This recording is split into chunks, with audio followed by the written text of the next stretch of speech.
Dragon flag negatives are about as gnarly and difficult as they look.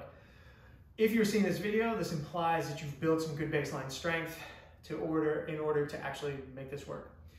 There's a couple of very important nuances here that make the difference between this feeling like you're doing kind of nothing at all and it being so excruciatingly difficult that you just can't wait for it to end. We want that. So let's start with the setup. Whatever you've been utilizing for your dead bugs is going to work here. It implies that you have been doing these dead bugs in order to practice. So something that you're going to hang on to that's going to support your whole body weight. From there, it's really just comfortable grip, wide, narrow. I have no preference. It's just kind of get hunkered in. Part of what we've been working on in that dead bug buy-in is keeping the hips off the ground. So if my hips are on the ground, you will not feel anything at all. This will be nothing. Your hips must stay off the ground. So we're going to start by getting popped up all the way into the air. Now this all by itself is not incredibly difficult, okay?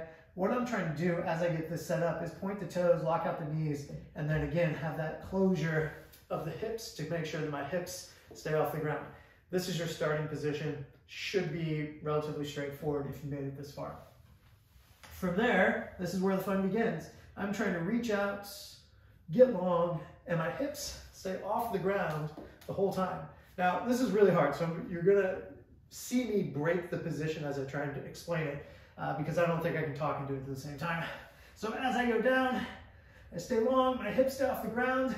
This foot's gonna come down to basically show you, I want your hips to be off the ground, off the ground, off the ground, off the ground, totally off the ground until the very end. If, as I'm coming up and down through this, I basically drop my hips, well, I've lost all my tension. There's nothing really there for me to do, okay? So in real time, what this is gonna look like is hips off the ground, nice and long, hips off the ground, nice and long, all the way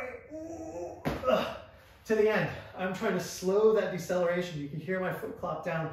I'm trying to make that as gentle and as feather touch as possible. That'll get better as you get stronger in time.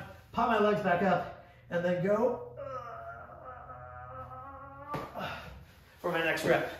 It might be that you can only do 2 clean before you're like, let me rest and come back to that. Anywhere from 2 to 5 is a good place to start. And then week by week, we're literally just gonna add 1 at a time, trying to slow it down, retain more control. That's all you gotta do for now. Control, control, control. Keep those hips off the ground.